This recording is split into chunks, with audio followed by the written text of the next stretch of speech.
আসসালামু আলাইকুম। বোনেরা, থামুন।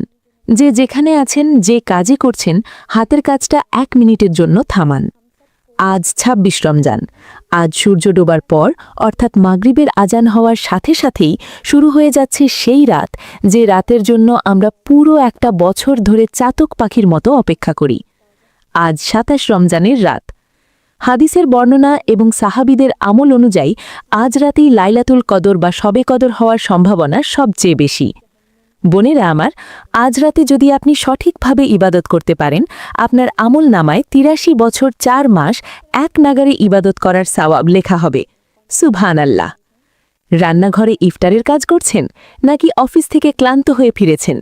আমি জানি আপনার অনেক ক্লান্তি, কিন্তু আজ রাতে ঘুমানোর কোনো সুযোগ নেই। এই ভিডিওটি এখনই সম্পূর্ণ মনোযোগ দিয়ে দেখুন।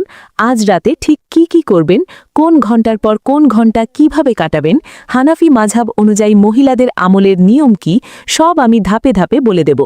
কথা দিচ্ছি, এই ভিডিও শেষ করেই আপনার মন চাইবে সব ফেলে সরাসরি জায়নামাজে বসে যেতে।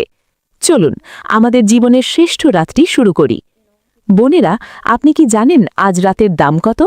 স্বয়ং আল্লাহ সুবহানাহু ওয়া তাআলা কুরআনে এই রাতের কথা বলেছেন। সূরা কদরের ১ থেকে ৪ নম্বর আয়াতে আল্লাহ তাআলা বলছেন, নিশ্চয়ই আমি এটি কদরের রাতে নাজিল করেছি। কদরের রাত কি তা তুমি কি জানো? কদরের রাত ১০০০ মাসের চেয়ে উত্তম। এই রাতে ফেরেশতারা ও রূহ নেমে আসেন তাদের রবের অনুমতিক্রমে। ১০০০ মাস হিসাব করে দেখেছেন কখনো?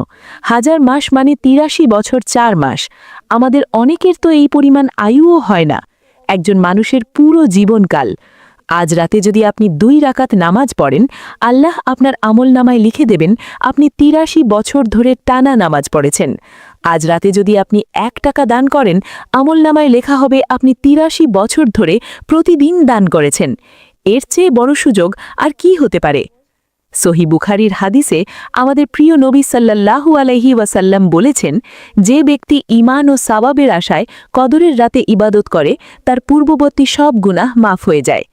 ভাবুন তো বোন, জন্মের পর থেকে আজ পর্যন্ত যত মিথ্যা বলেছি, যত গীবত করেছি, যত নামাজ কাজা করেছি, আজ রাতের চোখের এক ফোঁটা পানি আপনার জীবনের সব গুনাহের খাতা ধুয়ে মুছে পরিষ্কার করে দিতে পারে। আজ রাত কোনো সাধারণ রাত নয়, আজ রাত হলো ভাগ্য বদলানোর রাত। বোনেরা, শয়তান আজ অনেক চেষ্টা করবে আপনাকে ব্যস্ত রাখতে, ক্লান্ত করতে। তাই আমাদের একটা নিখুঁত রুটিন দরকার। আমি ঘণ্টাভিত্তিক রুটিন করে দিচ্ছি, ঠিক এভাবেই আজ রাতটা কাটানোর চেষ্টা করবেন। প্রথমেই আসি সন্ধ্যার কথায়। আজ ইফতার করার পর থেকেই আপনার মনে কদরের অনুভূতি নিয়ে আসুন। মাগরিবের ফরজ নামাজ পড়বেন, এরপর ২ রাকাত সুন্নাত এবং সম্ভব হলে ৬ রাকাত আওয়াবিন নামাজ পড়ে নেবেন। সন্ধ্যার বিশেষ জিকিরগুলো পড়বেন, বিশেষ করে আয়াতুল কুরসি।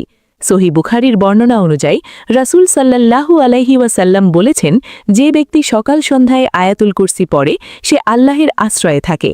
সূরা ইখলাস, ফালাক, নাস ৩ বার করে পড়বেন। এরপর ঘরের যে কাজ আছে, রাতের খাবার রেডি করা বা বাসন ধোয়া, দ্রুত শেষ করে ফেলুন। কাজ করার সময় মুখে সুবহানাল্লাহ, আলহামদুলিল্লাহ পড়তে থাকুন। সবচেয়ে জরুরি কথা, আজ রাতের জন্য মোবাইলটা একদম সাইলেন্ট করে অন্য ঘরে রেখে দিন। দুনিয়ার কোনো নোটিফিকেশন যেন আজ আপনার ইবাদতে বাধা না হয়। এশার আজান হওয়ার সাথে সাথে অজু করে জায়নামাজে বসে যাবেন। এশার ফরজ ও সুন্নাত অত্যন্ত মনোযোগ দিয়ে ধীর স্থিরভাবে আদায় করবেন। এরপর তারাবি নামাজ পড়বেন। হানাফি মাযহাব অনুযায়ী আমরা ২০ রাকাত তারাবি পড়ার চেষ্টা করব। যদি খুব কষ্ট হয় বা শরীর খারাপ থাকে, তবে অন্তত ৮ রাকাত হলেও খুব সুন্দর করে দীর্ঘ কেরাত দিয়ে পড়বেন। তারাবির পর পবিত্র কুরআন তিলাওয়াত নিয়ে বসবেন। আজ কমপক্ষে আধা পারা কুরআন অর্থসহ পড়ার চেষ্টা করবেন। তিলাওয়াত শেষে ১০০ বার দরুদ শরীফ পড়বেন। শুধু এতটুকু পড়তে পারেন, হে আল্লাহ, মুহাম্মাদের উপর রহমত নাজিল করো। এর ফজিলত অনেক বড়। সহিহ মুসলিমের হাদিসে রাসূল সাল্লাল্লাহু আলাইহি ওয়াসাল্লাম বলেছেন, যে ব্যক্তি আমার উপর একবার দরুদ পড়ে, আল্লাহ তার উপর ১০টি রহমত বর্ষণ করেন। এরপর ১০০ বার ইস্তিগফার পড়বেন, আমি আল্লাহের কাছে ক্ষমা চাই এবং তার দিকে ফিরে আসি। সারা রাত সতেজ থাকার জন্য রাত ১০টা থেকে ১২টার দিকে একটু বিশ্রাম নেওয়া দরকার। অল্প ঘুমানো সুন্নাত। সহিহ বুখারীর হাদিসে এসেছে, রাসূল সাল্লাল্লাহু আলাইহি ওয়াসাল্লাম রাতের প্রথম ভাগে ঘুমাতেন এবং শেষ ভাগে ইবাদত করতেন। ঘুমানোর আগে বিছানায় বসে দোয়া পড়বেন, যার অর্থ, হে আল্লাহ, তোমার নামে মরি ও বাঁচি। অবশ্যই মোবাইলে বা ঘড়িতে রাত 12টা বা 12:30টার অ্যালার্ম দিয়ে ঘুমাবেন, যাতে আসল সময়টা মিস না হয়। বোনেরা, এখানে একটু থামছি, একটা জরুরি কথা বলতে চাই। আপনি যদি এখনও আমাদের চ্যানেল সাবস্ক্রাইব না করে থাকেন, এখনই করুন। কদরের এই মহামূল্যবান রাতে এবং রমজানের শেষ দিনগুলোতে প্রতিদিন এমন গুরুত্বপূর্ণ ভিডিও আসছে যা আপনার ইবাদতকে আরও সুন্দর করতে পারে। সাবস্ক্রাইব না থাকলে এই ভিডিওগুলো আপনার টাইমলাইন থেকে হারিয়ে যাবে, মিস হয়ে যাবে। নিচের সাবস্ক্রাইব বাটনে এখনই ক্লিক করুন, মাত্র 1 সেকেন্ডের কাজ। এবার আমাদের আলোচনায় ফিরে আসি। অ্যালার্ম বাজার সাথে সাথে আলসেমি না করে উঠে পড়ুন, সুন্দর করে অজু করুন। সহি মুসলিমের হাদিস অনুযায়ী মনে রাখবেন, অজু করার সময় পানির প্রতিটা ফোঁটার সাথে শরীরের গুনাহগুলো ঝরে যায়। জায়নামাজে দাঁড়িয়ে যান তাহাজ্জুদের জন্য, এটাই সেই সময়। কমপক্ষে 8 রাকাত তাহাজ্জুদ পড়বেন, 2 রাকাত 2 রাকাত করে। যদি বড় সূরা মুখস্থ না থাকে তবে প্রতি রাকাতে সূরা ফাতিহার পর সূরা ইখলাস 3 বার করে পড়বেন। 3 বার সূরা ইখলাস পড়লে 1 খতম কুরআনের সওয়াব পাওয়া যায়। সিজদায় গিয়ে দীর্ঘ সময় পড়ে থাকবেন।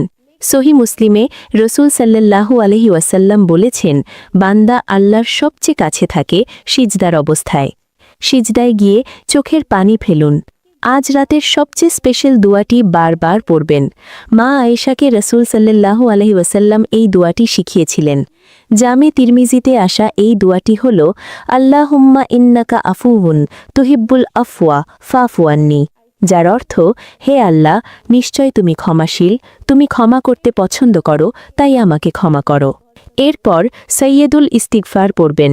সহি বুখারীতে বর্ণিত এর অর্থটি খুব আবেগময়। হে আল্লাহ, তুমি আমার রব, তুমি ছাড়া কোনো ইলাহ নেই। তুমি আমাকে সৃষ্টি করেছ এবং আমি তোমার বান্দা। আমি সাধ্যমতো তোমার প্রতিশ্রুতিতে অবিচল আছি। আমার কৃত গুনাহের অনিষ্ট থেকে তোমার কাছে আশ্রয় চাই। আমার উপর তোমার নিয়ামত স্বীকার করছি এবং আমার গুনাহ স্বীকার করছি। সুতরাং তুমি আমাকে ক্ষমা করো, কারণ তুমি ছাড়া গুনাহ ক্ষমা করার কেউ নেই। এরপর হাত তুলে নিজের ভাষায়, একেবারে আপনার মাতৃভাষা বাংলায় আল্লাহর কাছে মনের সব কথা খুলে বলুন। আপনার কি কষ্ট, কি চাওয়া, সব আল্লাহকে বলুন। বাচ্চাদের মতো করে কাঁদুন। এরপর সূরা ইয়াসিন ও সূরা মুলক তেলাওয়াত করবেন। এই সূরাগুলো কবরের আযাব থেকে বাঁচায় এবং শাফাআত করে। সেহরি খাওয়ার সময় সুন্নাতের নিয়ত করে খাবেন। ফজরের আজানের আগের 15 থেকে 20 মিনিট হল দোয়া কবুলের ব্রহ্মাস্ত্র। এই সময় তাহাজ্জুদের ওয়াক্ত থাকে। সহি বুখারী ও মুসলিমের হাদিসে রসুল সাল্লাল্লাহু আলাইহি ওয়াসাল্লাম বলেছেন, আমাদের রব প্রতি রাতে শেষ তৃতীয়াংশে দুনিয়ার আসমানে নেমে আসেন এবং বলেন, কে আমাকে ডাকছ, আমি সাড়া দেব। কে আমার কাছে চাইছ, আমি তাকে দেব। কে ক্ষমা চাইছ, আমি তাকে ক্ষমা করব। এরপর ফজরের সুন্নত ও ফরজ নামাজ আদায় করবেন। ফজরের পর জায়নামাজ থেকে উঠবেন না, সূর্যোদয় পর্যন্ত জিকিরে বসে থাকুন। জামে তিরমিজির হাদিসে আছে, যে ব্যক্তি ফজরের পর সূর্যোদয় পর্যন্ত জিকিরে থাকে এবং এরপর 2 রাকাত ইশরাকের নামাজ পড়ে, তার জন্য একটি পরিপূর্ণ হজ ও উমরার সওয়াব রয়েছে। অনেক বোন খুব মন খারাপ করে প্রশ্ন করেন, আপা, আমার তো মাসিক বা হায়েজ চলছে, আমি কি কদরের রাতের সওয়াব থেকে বঞ্চিত হব? না বোন, একদম না। হানাফি মাযহাব অনুযায়ী আপনি পরিষ্কার পরিচ্ছন্ন হয়ে অজু করে জায়নামাজে বসবেন। হ্যাঁ, আপনি নামাজ পড়তে পারবেন না, কুরআন ছুঁয়ে তেলাওয়াত করতে পারবেন না, কিন্তু এছাড়া তো বিশাল সুযোগ রয়েছে। আপনি শত শতবার ইস্তেগফার পড়তে পারবেন, রসুল সাল্লাল্লাহু আলাইহি ওয়াসাল্লামের উপর দরুদ করতে পারবেন, সুবহানাল্লাহ, আলহামদুলিল্লাহ, আল্লাহু আকবার, এই জিকিরগুলো করতে পারবেন। মোবাইলে বা বইয়ে কুরআনের বাংলা তর্জমা বা তাফসির পড়তে পারবেন। কদরের বিশেষ দোয়াটি সারা রাত 1000 বার পড়ুন। হাত তুলে অঝরে আল্লাহর কাছে কাঁদুন। নামাজ না পড়তে পারলেও আল্লাহ আপনার নিয়ত দেখছেন। আল্লাহ আপনাকে ভুলে যাননি বোন। দোয়া করুন, আল্লাহ এই অবস্থাতেই আপনাকে কদরের পূর্ণ সওয়াব দিয়ে দিতে পারেন। যেসব বোনদের ছোট বাচ্চা আছে তারা খুব চিন্তায় থাকেন। বোন, আপনার মাতৃত্বও কিন্তু একটা ইবাদত। বাচ্চা যখনই ঘুমাবে সাথে সাথে দুনিয়ার সব কাজ ফেলে আপনি জায়নামাজে বসে যাবেন। বাচ্চা যদি উঠে যায়, কান্নাকাটি করে, তবে বাচ্চাকে কোলে নিয়ে বুকের ওপর রেখে ঘুম পাড়াতে পাড়াতে মুখে মুখে ইস্তেগফার ও কদরের দোয়া পড়তে থাকুন। আল্লাহ আপনার পরিস্থিতি খুব ভালো করে জানেন। আপনার নিয়তের মূল্য অনেক বড়। আল্লাহ দেখবেন তার বান্দি সন্তান সামলেও তাকে ভোলেনি। এই চেষ্টার জন্যই আল্লাহ আপনাকে ৮৩ বছরের সওয়াব দিয়ে দিতে পারেন। চলুন কিছু সাধারণ প্রশ্নের উত্তর জেনে নিই। অনেকে জানতে চান, পুরো রাত জাগা কি জরুরি? এর উত্তর হল, পুরো রাত জাগতে পারলে সবচেয়ে ভালো। তবে শরীর যদি একেবারেই না কুলায়, অন্তত এশা ও ফজর জামাতের সাথে পড়বেন এবং শেষ রাতে তাহাজ্জুদে অবশ্যই উঠবেন। বাচ্চার কারণে উঠতে না পারলে কি করবেন? রাতে যখনই বাচ্চার কারণে আপনার ঘুম ভাঙবে, বিছানায় শুয়ে শুয়েই কদরের দোয়া ও ইস্তেগফার পড়বেন। পরিবারকে কি জাগানো উচিত? হ্যাঁ, রাসূল সাল্লাল্লাহু আলাইহি ওয়াসাল্লাম কদরের রাতে নিজে জাগতেন এবং তার পরিবারকে জাগিয়ে দিতেন। আপনার স্বামী, সন্তান সবাইকে মোহব্বতের সাথে ডেকে তুলবেন। বোনেরা, একবার নিজের মনের দিকে তাকান। এই মুহূর্তে আল্লাহ আপনাকে দেখছেন। আজ রাতে তিনি সপ্তম আসমান থেকে প্রথম আসমানে নেমে এসেছেন শুধু আপনার জন্য। তিনি অপেক্ষা করছেন, কখন আমার বান্দি আমাকে ডাকবে। আজ রাতে একটু কষ্ট করুন না বোন, সারা দিনের ক্লান্তি একটু ঝেড়ে ফেলুন। মাত্র তো কয়েকটা ঘন্টার ব্যাপার, কিন্তু এই কয়েকটা ঘন্টার বদলে আপনি পেয়ে যেতে পারেন ৮৩ বছর ৪ মাসের ইবাদতের সওয়াব। সারা বছর হয়তো আমাদের অনেক গুনাহ হয়ে গেছে। স্বামীর সাথে খারাপ ব্যবহার করেছি, পরনিন্দা করেছি, চোখ দিয়ে হারাম দেখেছি। আজ রাতে সব মাফ করিয়ে নেওয়ার সুযোগ। এই সুযোগ যদি হাতছাড়া করেন, তবে এর চেয়ে বড় হতভাগা আর কেউ হবে না। মা আয়েশা রাদিয়াল্লাহু আনহা কদরের রাতের জন্য এত উদ্গ্রীব থাকতেন যে তিনি রাসূল সাল্লাল্লাহু আলাইহি ওয়াসাল্লামকে গিয়ে জিজ্ঞাসা করেছিলেন, ইয়া রাসূলাল্লাহ, আমি যদি কদরের রাত পেয়ে যাই তবে আমি কি বলবো? সেই সূত্র ধরেই নবীজি তাকে ওই বিখ্যাত ক্ষমা চাওয়ার দোয়াটি শিখিয়েছিলেন। আসুন আমরাও মা আয়েশার মতো ব্যাকুল হয়ে আজ রাতটা কাটাই। আমার প্রিয় বোনেরা, ভিডিও তো শেষ, এবার আপনার কাজ শুরু। এখনই ভিডিও বন্ধ করুন, বাথরুমে যান, সুন্দর করে ঠান্ডা পানি দিয়ে ওযু করুন, আপনার সবচেয়ে পরিষ্কার কাপড়টি পরুন, ঘরের একটা নিরিবিলি কোণে জায়নামাজ বিছান, দুটো হাত আল্লাহর দরবারে তুলে দিন, আর মন থেকে বলুন, হে আল্লাহ, আমি তোমার গুনাহগার বান্দি, আমি বড় অসহায়। দুনিয়ার সব মানুষ আমাকে ছেড়ে গেলেও তুমি আমাকে ছেড়ো না আল্লাহ। হে আল্লাহ, নিশ্চয় তুমি ক্ষমাশীল, তুমি ক্ষমা করতে পছন্দ করো, তাই আমাকে ক্ষমা করে দাও। আজ রাতটা হয়তো আপনার আমার জীবনের সবচেয়ে মূল্যবান রাত।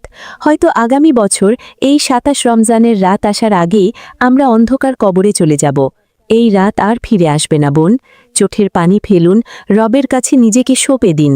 ভিডিওটা বন্ধ করার আগে কমেন্ট বক্সে শুধু এই কথাটুকু লিখে যান, আমি আজ রাতে ইবাদত করব ইনশাআল্লাহ। আপনার এই একটা লেখাও হয়তো হাসরের ময়দানে সাক্ষ্য দেবে। আজকের এই মহামূল্যবান ভিডিওটি আপনার পরিচিত সব বোন, বান্ধবী, আত্মীয় স্বজনদের কাছে শেয়ার করে দিন। হয়তো আপনার একটা শেয়ারের কারণে কোনো এক বোন আজ রাতে ইবাদত করার উৎসাহ পাবে, আর তার পুরো সওয়াবের একটা অংশ আপনার আমলনামায়ও জমা হবে। এমন সব জরুরি ও ঈমান বৃদ্ধিকারী ভিডিও পেতে আমাদের চ্যানেলটি এখনই সাবস্ক্রাইব করে রাখুন। আল্লাহ আমাদের সবাইকে আজকের পবিত্র শবে কদরের রাতে ইবাদত করার তৌফিক দান করুন। আমিন।